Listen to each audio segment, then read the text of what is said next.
Yun na nga guys, bilang isang OFW, syempre, ayan, so nangangarap tayo na makauwi tayo sa sariling bansa. Ayan na nga, ayan ang kwento ng inyong madam. So syempre, 11 years tayong nag-abroad guys.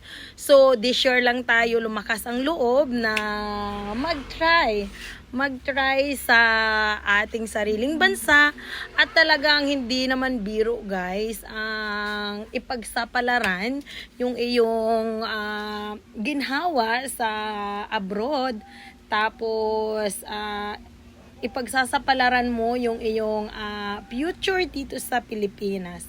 So, siyempre, lakas ng loob lang talaga guys ang puhunan. At yan na nga, no mga previous month, ayan, nag-try po tayong mag-ukay kasi dyan po tayo bihasa. Kumbaga, yan yung nakagisnan kong trabaho sa ibang bansa. Almost, 9 years ako sa ukay-ukay sa ibang bansa. So syempre, parang yan na yung na-master ko na trabaho guys. So, ngayon, nung kami umuwi dito, nag-decide kaming umuwi ni darling ko at talagang itry ang buhay dito sa Pilipinas. So, ito yung unang pumasok sa isip ko na gawin kong negosyo. Kasi dito po ako master. So, ayan na nga guys, nung una, mahirap pa. So, syempre, nangangapa ka pa lang, hindi ka pa sanay. Lalong-lalo na sa ibang-iba yung pamumuhay dito at saka sa abroad.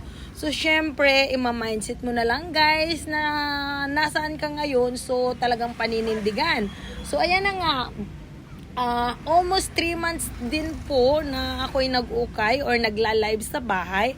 Hanggang ayan, pinagkaloob ni Lord ang pwesto na to na malapit po sa daanan at saka malapit po sa school ng mga elementary. So, blessing po yan guys. So, ngayon magsisimula po tayo mag-opening. Ayan, nag-arrange po tayo. So, ayan, yun lang po ang aking kwento. Ayan, so try and try kung para sa'yo talaga guys, para sa'yo. Humarang man ang panahon, kung para sa'yo is para sa'yo. Ayan, good luck to me and good luck sa lahat ng nangangarap na umuwi ng Pilipinas. Kaya nyo yan. Lakas ng loob lang guys. Ayan, parang kailan lang guys, no? Parang kailan lang naisip ko talaga na parang kailan lang sa ibang tao ako nagtatrabaho, sa ibang tao ako nag-aayos ng ukay. Ayan, pero ngayon guys, mapipil mo talaga na hindi na sa ibang tao ka nagtatrabaho kundi para nasa iyong sarili.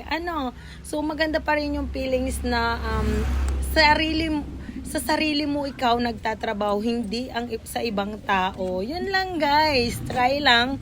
So, hoping na ito ay magiging okay by God's will. So, yan lang.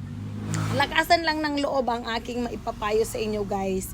Kung may pangarap, so samahan ng gawa. Huwag lang tayong puro pangarap. Siyempre, kailangan pong samahan ng gawa. Nasa taas na ang awa. Po? So, yan lang guys. So, dahil nga open ang aming shop, so siyempre, bisitahin nyo naman ako kasi nag-iisa ako dito. Yan lang. Bye!